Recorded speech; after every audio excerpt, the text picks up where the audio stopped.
Ngayong pinatanim kong sitaw kay Jay.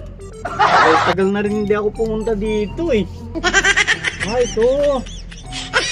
Ang sitaw. Ang laki na ha. Wow! Nagbunga na kaya ito? Bakit may ampalaya ito? Ay! Jay! Jay! Bakit naman ganito to? Oh! May mga bunga, talong. Ano ba naman to? Jay, halika nga, Jay! Halika nga dito, Jay! Oh, bakit, boss? Di ba nagpatanim ako sa'yo? Oo. Ng sitaw? Oo. O, asan yung, ito yung sitaw, di ba? Oh, sabi mo, itanim ko lang yan. Oh. Oo nga.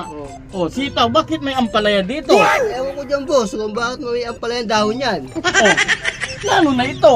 Ewan ko rin, May, no. may talong. Ewan ko, boss, ba't ganyan, may bunga ng talong. Di basta sabi nila, itanim ko lang yan. May ginawa ka dito, Jay. May ginawa ka. Kasi nagbunga ng talong yung sitaw mo. Ay, hindi ko alam, boss. Basta sabi, itanim ko lang yan. May ampalaya. Paano na lang yan pag namunga pa ng ampalaya yan? Ewan ko, basta sinabi nila, itanim ko lang yan. Hmm. Yun lang sinabi Malaking nyo. problema ito, Jay. Oo nga. Ewan ko, boss, basta ako, tinanim ko lang yan. Baka may ginawa ka dito.